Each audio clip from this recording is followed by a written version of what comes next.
You think you can just waltz into first class? This ain't your place. Get back to economy where you belong. Evelyn Carter, the lead flight attendant for Horizon Airlines, snapped at Amara Johnson, a 19-year-old black woman clutching a valid first-class boarding pass. Her words slicing through the air with a venom that left Amara momentarily frozen, her heart pounding as the sting of prejudice hit her like a slap in the face. Hey, before we dive into this powerful story, we want to hear from you. Drop a comment below and let us know where you're watching from. If you believe everyone deserves respect, no matter who they are, hit that subscribe button and give this video a like to join us in spreading stories of justice and equality. Now, let's get into it. The morning sun streamed through the towering glass windows of John F. Kennedy International Airport in New York, casting a warm glow over the bustling terminal on a crisp June day in 2024. The air buzzed with the hum of travelers, suitcases rolling across polished floors, intercoms blaring flight announcements, and the occasional burst of laughter from families embarking on summer adventures. Amid the sea of passengers, Amara Johnson stood out, not because she craved attention, but because of the quiet confidence she carried. Dressed in a sleek gray coat and dark jeans, her poised demeanor and bright eyes hinted at a story far deeper than her appearance. Amara gripped her first-class boarding pass, a gift from her father, Michael Johnson, to celebrate her completing a prestigious scholarship program at Harvard University with honors. This wasn't just a flight from New York to Los Angeles. It was a homecoming after 3 years away, a chance to reunite with her father and reflect on her journey. The first-class lounge was a haven of luxury, plush leather armchairs, soft jazz playing in the background, and the rich aroma of complimentary lattes filling the air. Amara settled into a cozy seat near a window. Placing her phone and a steaming latte on the table, she glanced at her boarding pass for the 10th time, not out of doubt, but out of excitement. The first-class seat wasn't just a perk, it was a symbol of her hard work, a reward for the countless late nights studying and overcoming obstacles as a young black woman in academia. As she sipped her coffee, a text from her father popped up. "You boarding soon. Let me know when you're settled." "Kiddo," Amara smiled, typing back. "Almost there. Dad, I'll text when I'm on the plane." All good. Michael Johnson wasn't just a doting dad. He was the founder and CEO of Horizon Airlines, a powerhouse in the industry with $12 billion in annual revenue in 2024. Yet, his humility kept his personal life out of the spotlight. Amara grew up learning from him to treat everyone, janitors to executives, with equal respect, a value she held close. Few knew she was his daughter, and she preferred it that way. This flight was more than a trip. It was a moment to reconnect with her roots and celebrate how far she'd come. As she scrolled through her phone, daydreaming about the family dinner planned in L.A., she noticed 2 flight attendants at the service counter across the lounge. Evelyn Carter, a seasoned professional with sharp features and a tightly wound bun, cast a glance her way. "First class is getting way too accessible these days," Evelyn muttered to her colleague, Sarah, her voice low but laced with a smug superiority, as if Amara's presence was an affront to the lounge's exclusivity. Sarah gave a nervous chuckle, avoiding a response, but Evelyn's words hung in the air like a warning, unaware of the storm brewing. Amara stood as the boarding announcement echoed through the terminal. She adjusted her carry-on bag and joined the first-class line, her boarding pass ready. The lounge's ambiance, its soft lighting and calming music, felt like a sanctuary, but Amara couldn't shake a subtle unease as she approached the gate. She handed her pass to Evelyn, expecting a routine check, but the attendant's demeanor shifted. Evelyn's eyes narrowed as she scanned the ticket, her lips tightening into a thin line. "Economy's that way," she said curtly, pointing toward the back of the plane without meeting Amara's gaze. Amara blinked, caught off guard. "This is a first-class ticket," she replied, her voice steady but soft. Holding the pass up for clarity, Evelyn didn't budge. "There's got to be a mistake. Move along to economy. Please."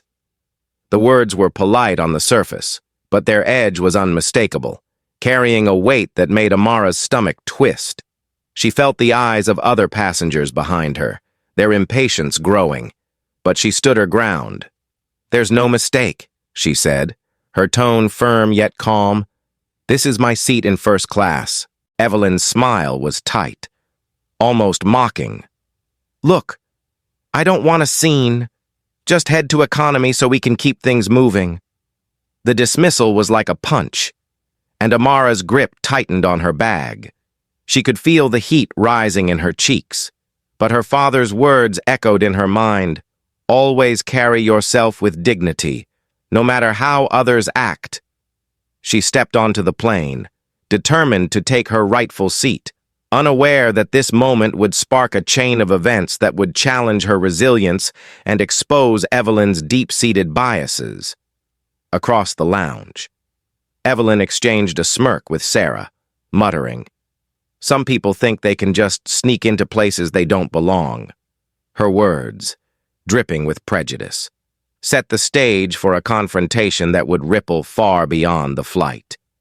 As Amara walked toward her seat, the weight of Evelyn's judgment followed her, but so did her own strength, a quiet resolve forged through years of overcoming obstacles. This was no ordinary flight. It was the beginning of a journey that would test her courage, affirm her worth, and ultimately change the course of Horizon Airlines. As Amara Johnson settled into her assigned first-class seat on the Horizon Airlines flight from JFK to LAX, the plush leather and spacious legroom offered little comfort against the sting of Evelyn Carter's dismissive words. "This ain't your place." That lingered like a bitter aftertaste, a stark reminder that her presence was being questioned not for her ticket's validity, but for the color of her skin. The cabin's serene ambiance, soft lighting, the gentle hum of the engines, and the clink of glasses as other first-class passengers were served, felt like a cruel contrast to the tension knotting her stomach. Amara adjusted the window shade, gazing at the tarmac below, her mind racing with a mix of humiliation and defiance. She clutched her boarding pass, its crisp edges a tangible proof of her right to be there. Yet Evelyn's cold dismissal at the gate had planted a seed of doubt, not in her worth, but in how far others would go to undermine it. Determined to hold her ground, Amara stowed her carry-on in the overhead bin and sat tall, her posture radiating the quiet strength her father, Michael Johnson, had instilled in her. Never let anyone dim your light, no matter how they try. Evelyn, meanwhile, strode into the first-class cabin, her heels clicking sharply against the floor, her face a mask of professional courtesy that barely concealed her annoyance. She approached Amara's row, her voice clipped, but laced with a veneer of politeness. "Miss, I need to see your boarding pass again," she said, her tone suggesting Amara was an intruder. Amara handed over the pass, her hands steady despite the heat rising in her cheeks. "This is my seat," she said calmly, meeting Evelyn's gaze. The attendant scanned the pass, her eyes narrowing as if searching for a flaw, then handed it back with a tight smile. "There's been a mistake. First class is for paying passengers. You'll need to move to economy." The words hit Amara like a slap, and the murmurs from nearby passengers, some curious, others judgmental, only deepened the sting. "This is my ticket," Amara replied, her voice firm but soft, holding up the pass again. "My father booked it for me." Evelyn's eyebrow arched, her tone dripping with skepticism. "Your father? And where's he now?" Amara swallowed the lump in her throat, responding. "He's waiting for me in Evelyn scoffed, glancing around as if seeking validation from the other passengers, some of whom shifted uncomfortably in their seats. "I'm going to verify this," she said curtly. "Stay here." As Evelyn walked away, Amara felt the weight of every stare in the cabin, a mix of pity, indifference, and subtle disdain. The isolation was suffocating, but she recalled her father's advice: dignity is your shield. She took a deep breath, refusing to let tears betray her composure. Minutes later, Evelyn returned, her expression harder. "I'm sorry, but this seat's been assigned to someone else," she declared, loud enough for the entire cabin to hear. "You need to move to economy now." Amara's heart sank, but she held up her pass again. "How can it be assigned to someone else? This is my seat." Evelyn's patience snapped, her voice rising. "If you don't comply, I'll call security." The threat hung heavy, and the cabin grew tense as passengers whispered among themselves.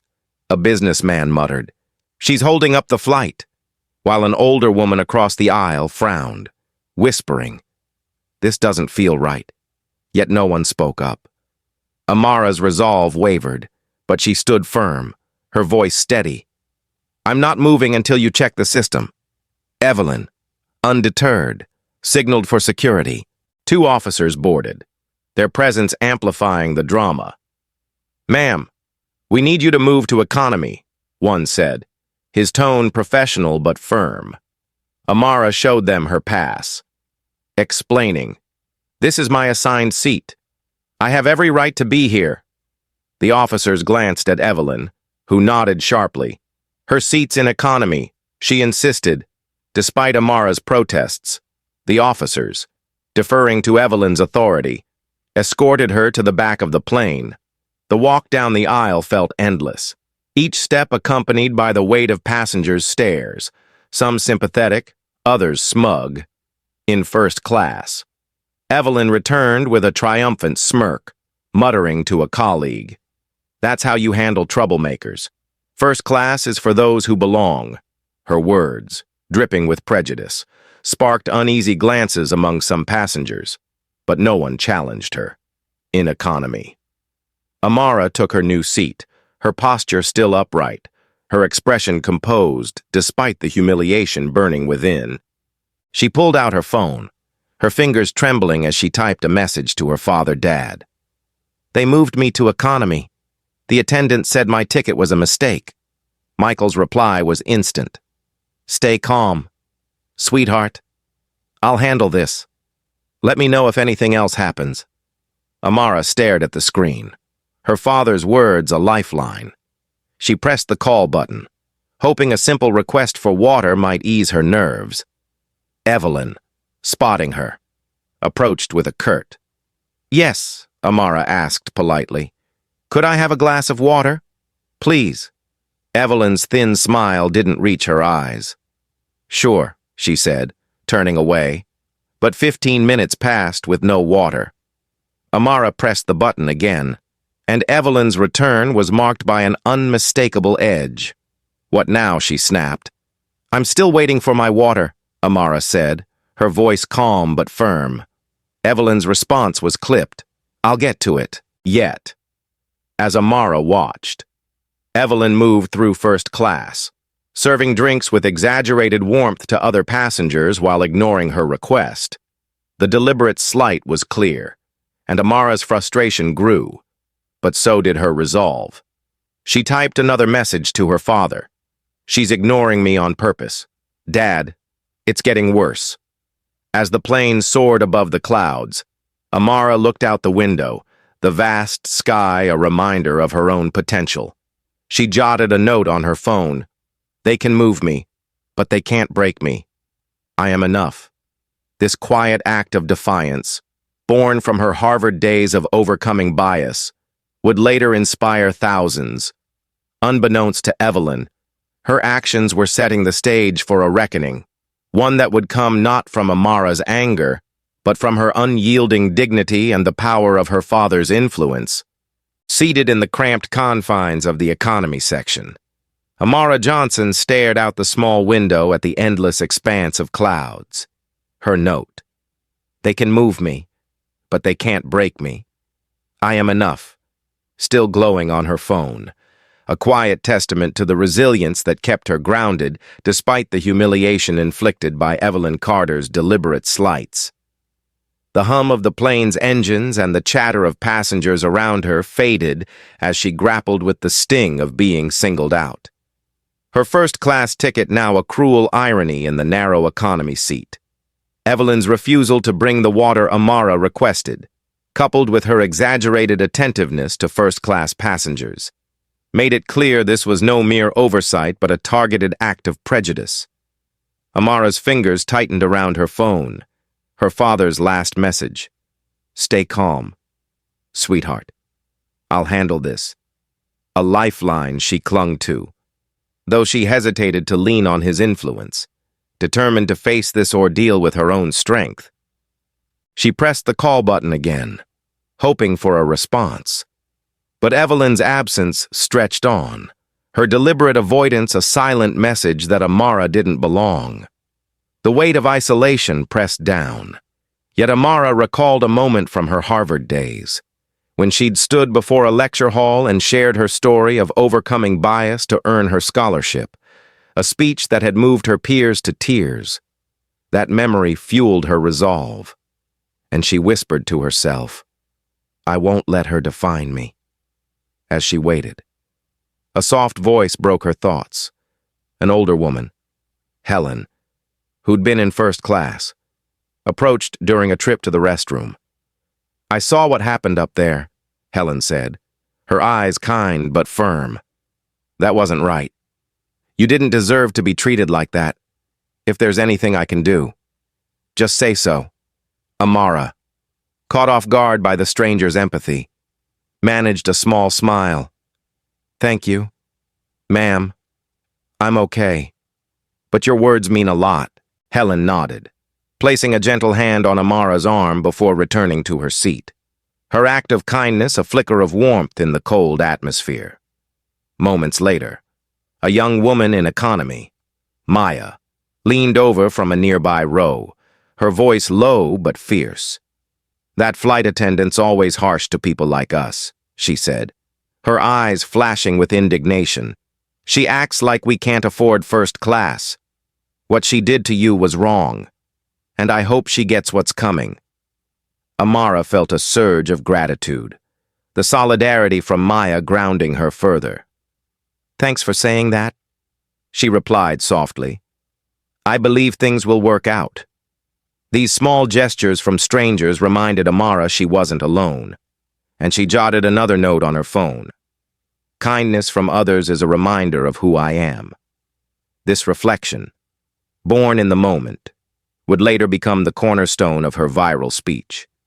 Meanwhile, in first class, Evelyn continued her duties with a smug air, unaware of the storm brewing. She boasted to a colleague, "Some people think they can just claim whatever they want, but it takes experience to spot the ones who don't belong." Her words, overheard by nearby passengers, sparked uneasy glances, with some shaking their heads in disapproval. Though none spoke up, Evelyn's confidence, however, began to falter when another flight attendant, Sarah, quietly questioned her. Was that really necessary? Evelyn. She had a valid ticket. Evelyn brushed it off, her tone sharp. "I'm maintaining standards. You wouldn't understand." But the doubt in Sarah's eyes lingered, a crack in Evelyn's self-assured facade. Back in economy. Amara pressed the call button again, her patience thinning but her composure intact. When Evelyn finally appeared, her expression was icy. "What do you need now?" she asked, her voice sharp enough to draw glances from nearby passengers. "I'm still waiting for the water I asked for," Amara said, her tone polite but unwavering. Evelyn's lips pursed into a thin smile. "I'll get to it when I can," she said, turning away without another word. 20 minutes passed, and no water arrived. Amara watched as Evelyn moved through first class, serving drinks with a practiced smile, her attentiveness to others a stark contrast to her neglect of Amara.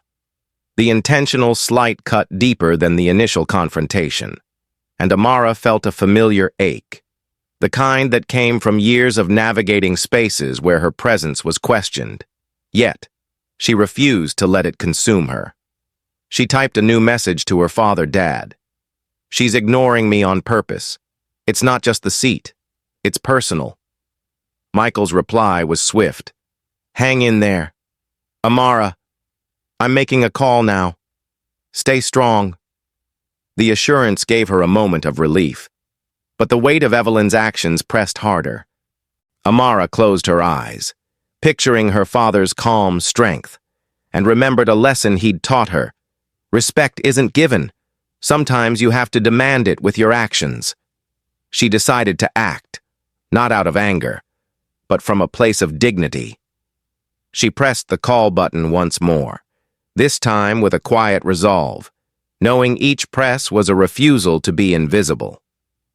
As Evelyn approached again, her annoyance palpable, a young boy in the row ahead turned to his mother and whispered, "Why's she being so mean to her?" The mother shushed him, but the question hung in the air, noticed by others. Amara met Evelyn's gaze, her voice steady. "I'd like my water, please, and an explanation for why you're ignoring me." Evelyn froze, caught off guard by Amara's directness, and muttered, "I'm busy. You'll get it soon."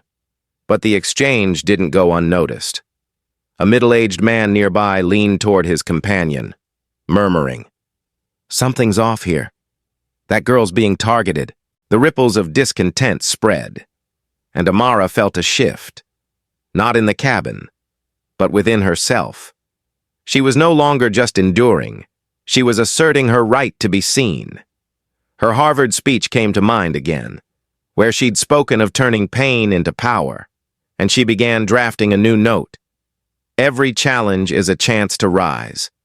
I choose to rise." This moment of clarity, scribbled in the dim light of economy, would later inspire thousands when shared online. As the flight continued, the tension in the cabin grew palpable, with passengers whispering and Evelyn's bravado showing cracks.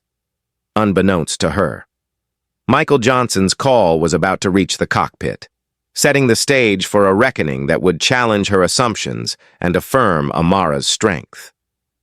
Amara sat back, her resolve hardened, knowing that justice was not just coming, it was already in motion, carried by her refusal to be diminished. As the Horizon Airlines flight from JFK to LAX cruised at 35,000 feet, Amara Johnson sat in her economy seat, her resolve solidified by the note on her phone. "Every challenge is a chance to rise. I choose to rise." A quiet mantra that anchored her against the lingering sting of Evelyn Carter's targeted neglect, which had escalated from ignoring her request for water to a blatant display of prejudice that left the cabin buzzing with unease. The whispers of passengers, sparked by Amara's calm yet firm confrontation, had created a subtle shift in the atmosphere, with some casting sympathetic glances her way while others murmured about the injustice they'd witnessed. Unbeknownst to Evelyn, the consequences of her actions were closing in, as a secure line in the cockpit rang, carrying the authoritative voice of Michael Johnson, Amara's father and the CEO of Horizon Airlines, whose $12 billion empire was built on principles of fairness and respect. In the cockpit, Captain David Thompson, a 20-year veteran with a no-nonsense demeanor, listened intently as Michael delivered clear instructions, ensure his daughter was treated with the dignity she deserved, and addressed the flight attendant's misconduct immediately.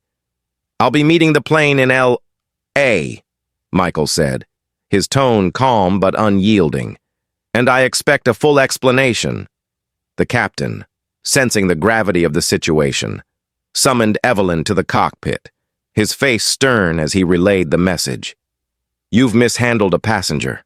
Ms. Carter," he said, his voice steady but sharp. "That passenger is Amara Johnson, the CEO's daughter. Mr. Johnson is not happy, and he's ordered you to correct your behavior now." Evelyn's face drained of color, her usual confidence crumbling as the realization hit. She hadn't just crossed a passenger, she'd targeted the daughter of the man who signed her paycheck. Stammering, she managed, I didn't know she was his daughter."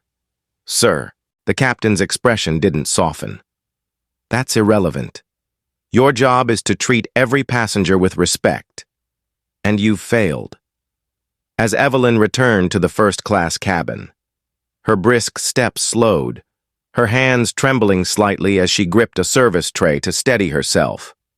The smugness she'd displayed earlier was gone, replaced by a nervous energy that didn't go unnoticed by her colleagues or the passengers, some of whom exchanged knowing glances, sensing a shift in the power dynamic, determined to salvage the situation. Evelyn made her way to Amara's economy seat, her heart pounding as she forced a smile. "Miss Johnson," she began, her voice uncharacteristically soft. "Can I get you anything? A drink? A snack? Maybe a hot towel?" Amara looked up, her expression neutral but her eyes piercing, seeing through the sudden change in demeanor. "No. Thank you," she replied, her tone polite yet distant, signaling she wasn't swayed by the belated gesture. Evelyn, desperate to undo her mistake, returned twice more, offering blankets and premium snacks, each time met with Amara's calm refusal. "I'm fine," Amara said firmly, her words a quiet assertion of her dignity. Passengers nearby began to whisper, their curiosity piqued by Evelyn's newfound attentiveness. "She's never this nice," one murmured. "Something's up," said another, shaking their head. Evelyn's attempts at amends grew more frantic, her polished exterior cracking as she crouched beside Amara's seat, her voice trembling. "Miss Johnson, I'm so sorry for earlier. It was a misunderstanding. Can we put this behind us?" Amara studied her for a moment, her composure unshaken. "The matter's out of my hands now," she said evenly. "My father's handling it." The words landed like a stone, and Evelyn's face fell, the weight of her actions sinking in fully. She stood, retreating to the galley, where she lingered, her hands gripping the counter as if to anchor herself against the looming consequences. In economy. Amara felt a mix of relief and resolve, her father's promise of action giving her strength, but it was her own resilience that kept her steady. She recalled a moment from her Harvard scholarship interview, where she'd faced a panel skeptical of her background, yet won them over with her poise and intellect. That same strength guided her now, and she added to her phone notes, "My worth isn't defined by their doubts, but by my response to them." This reflection, born in the face of adversity, would later resonate with millions online. Meanwhile, the cabin buzzed with speculation, as passengers like Helen, the older woman from first class, and Maya, the young woman in economy, exchanged quiet words of support for Amara. "She's handling this with grace," Helen whispered to a seatmate, while Maya told another, "I hope that attendant learns her lesson." Their words, though soft, carried a collective hope for justice. In first class, Evelyn's colleagues began to distance themselves, their uneasy glances revealing their discomfort with her earlier boasts. "You went too far," Sarah, her fellow attendant, whispered, shaking her head. Evelyn's bravado was gone, replaced by a tense silence as she avoided eye contact, her mind racing with the realization that Michael Johnson's intervention was imminent. Amara, meanwhile, sat back in her seat, her gaze returning to the clouds outside. She thought of her father's unwavering support and the values he'd instilled: respect, dignity, and the courage to stand up for what's right. As the plane continued its journey, the tension in the air was palpable, a silent acknowledgement that Amara's quiet strength was about to shift the narrative. Her refusal to be diminished, coupled with the impending arrival of her father, set the stage for a confrontation that would not only address Evelyn's actions, but also spark a broader conversation about accountability and change within Horizon Airlines.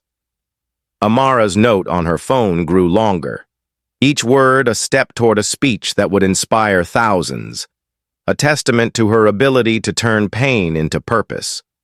As the flight neared LAX, the cabin seemed to hold its breath, waiting for the moment when justice would land alongside the plane, carried by the weight of Michael's authority and Amara's unyielding spirit.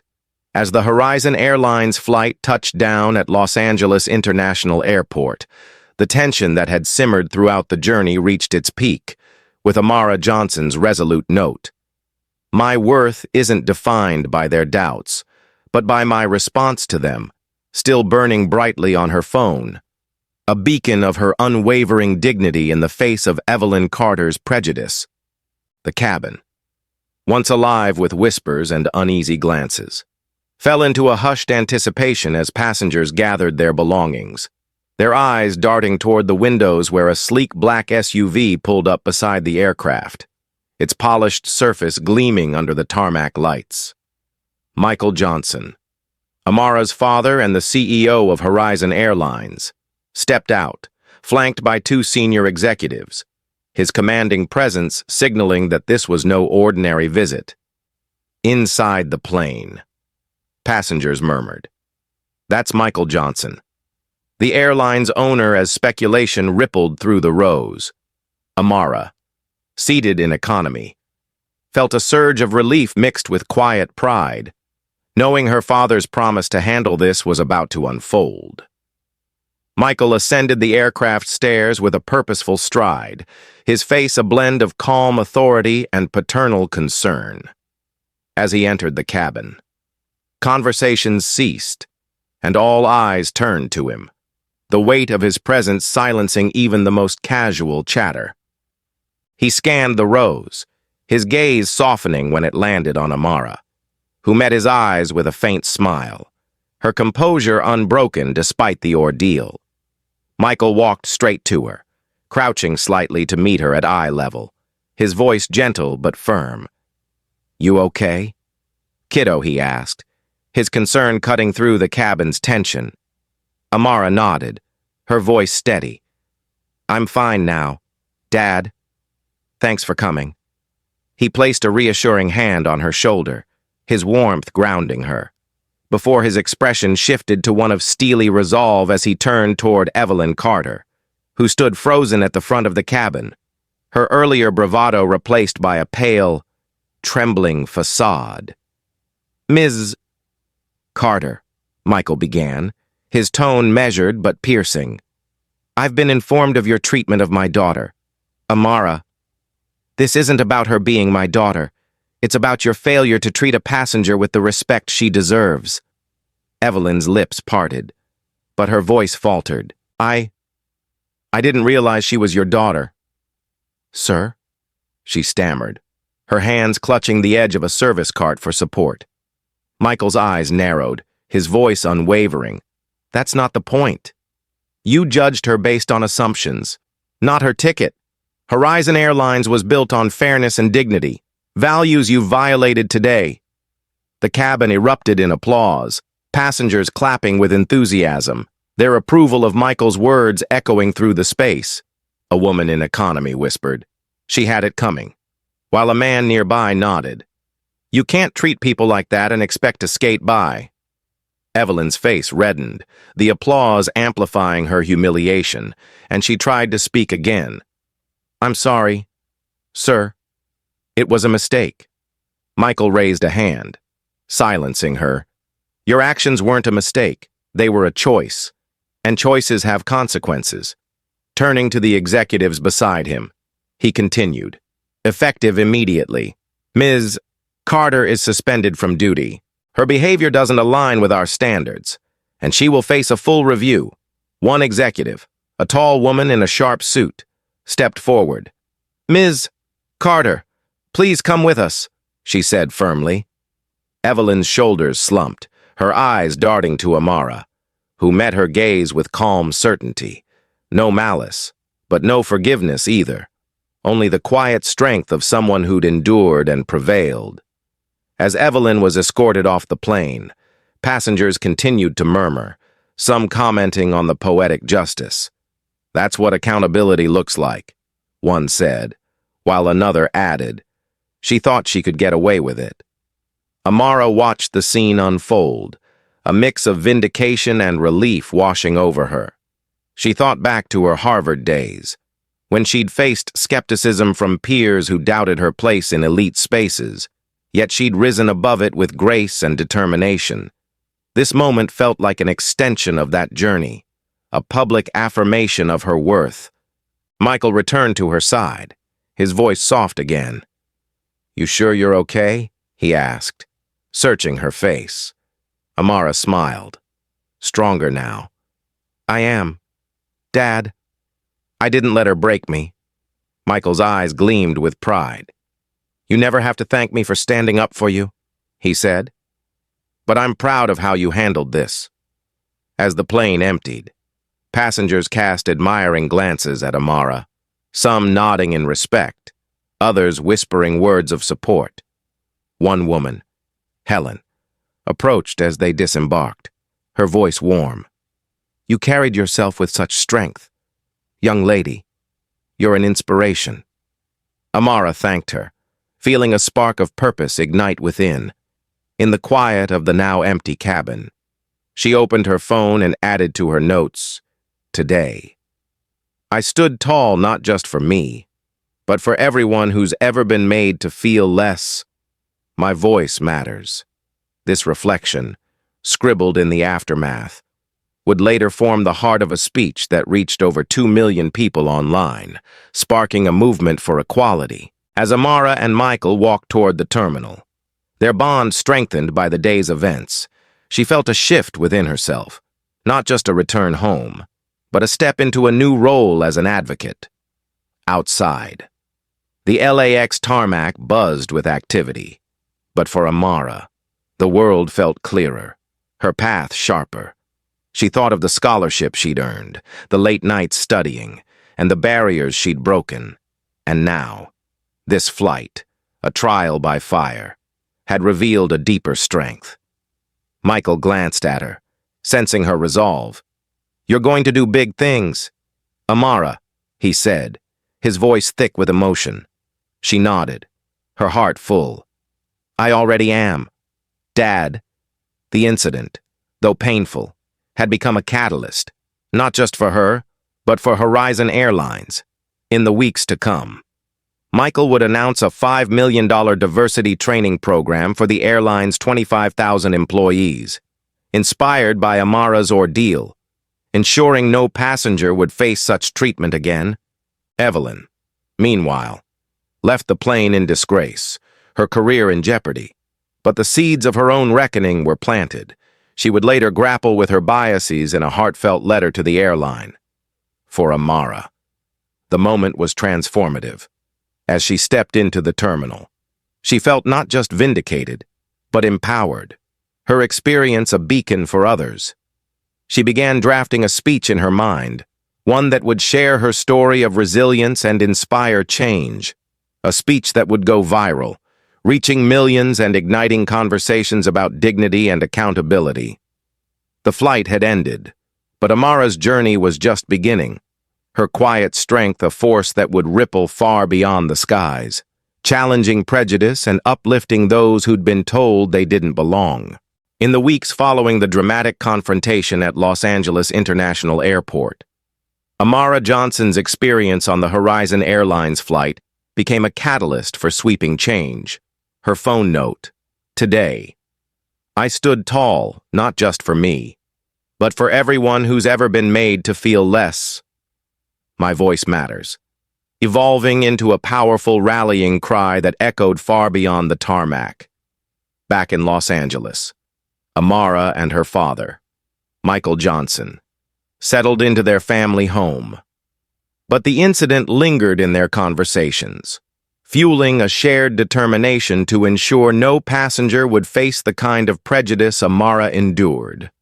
Michael, as CEO of Horizon Airlines, acted swiftly, announcing a $5 million diversity and inclusion training program for the airline's 25,000 employees, a bold initiative featuring renowned speakers, immersive workshops, and role-playing scenarios designed to confront unconscious biases head-on. He personally oversaw its rollout, ensuring it wasn't just corporate lip service, but a genuine effort to reshape the airline's culture. Inspired by his daughter's resilience, Amara, meanwhile, channeled her experience into action, delivering a speech titled "The Power of Dignity" at a Los Angeles student conference, where she shared her story of standing firm against Evelyn Carter's prejudice. Her words, raw, honest, and infused with the quiet strength she'd shown on the flight, struck a chord. The video of her speech going viral with over 2 million views in a week, shared across platforms with hashtags like #DignityMatters and #StandUpForJustice, inspired by the response. Amara founded a $100,000 scholarship fund for Black students pursuing higher education, a commitment to open doors for others as her father had done for her. "This isn't just about me," she told a cheering crowd. "It's about making sure everyone has a seat at the table." Back at Horizon Airlines, Evelyn Carter, suspended and facing the wreckage of her career, spent sleepless nights grappling with her actions. The public humiliation and Michael's stern rebuke forced her to confront the biases she'd never acknowledged. In a moment of vulnerability, she penned a heartfelt letter to Horizon's leadership, admitting, "I let prejudice guide my actions, and I was wrong. I'm committed to learning and making amends." Michael, moved by her sincerity but firm in his standards, agreed to give her a second chance under strict probation, requiring her to complete the new diversity training and prove her change through actions. Evelyn returned to work a changed woman, engaging deeply in the workshops, listening to colleagues' stories, and serving passengers with a newfound humility, ensuring every traveler, regardless of background, felt valued. Her transformation wasn't instant, but her commitment to growth earned cautious respect from her peers, including Sarah, who noted, "She's not the same person she was on that flight." Amara, hearing of Evelyn's efforts, felt a flicker of hope, not forgiveness, but acknowledgement that change was possible. She reflected on this in a quiet moment at home. Adding to her growing collection of notes, redemption doesn't erase the past, but it can build a better future. This perspective shaped her advocacy as she began speaking at schools and community centers, urging young people to confront injustice with courage and grace. Her story resonated, inspiring a wave of online testimonials from others who'd faced similar discrimination, creating a virtual community of resilience. Meanwhile, Horizon Airline's training program became a model for the industry, with other airlines reaching out to Michael for guidance, and the initiative was credited with a 20% increase in positive passenger feedback within months. Amara and Michael, sitting together on a follow-up flight in first class, shared a moment of reflection. The same route, JFK to LAX, felt different now, the cabin staff greeting them with genuine warmth. Amara looked at her father, her voice soft but confident. "Things have changed, haven't they?" Dad Michael nodded, his eyes proud. "Not just here. Amara. In you. In me. In all of us." She smiled, feeling the weight of her journey lift, replaced by a sense of purpose. The flight attendant, a young woman trained under the new program, offered them drinks with a smile that felt like a promise of a new era. Amara's scholarship fund grew, with donations pouring in from those moved by her speech, and she began mentoring recipients, sharing her story to empower them. Evelyn, now a vocal advocate for the training program, spoke at a staff seminar, her voice trembling as she recounted her mistakes and growth, earning nods from colleagues who saw her sincerity. Amara, invited to attend, listened quietly, her presence a reminder of the incident that sparked it all. She didn't speak to Evelyn directly, but her attendance signaled a belief in second chances. As Amara's influence grew, she published an essay online, weaving her notes into a narrative that reached 5 million readers, urging them to choose dignity over division. The essay sparked partnerships with advocacy groups, amplifying her voice. Back home, she and Michael hosted a dinner for scholarship recipients, where Amara shared her vision. We don't just overcome, we build something better. The room erupted in applause, and Michael, watching his daughter, felt a swell of pride, knowing her strength had not only reshaped their family's legacy, but also set a new standard for Horizon Airlines. As Amara looked out at the young faces, she saw her own journey reflected, the challenges, the triumphs, and the unyielding belief that respect and justice could prevail. Her experience on that fateful flight, once a moment of pain, had become a beacon of hope, proving that one voice, grounded in dignity, could ripple outward, transforming systems, hearts, and futures.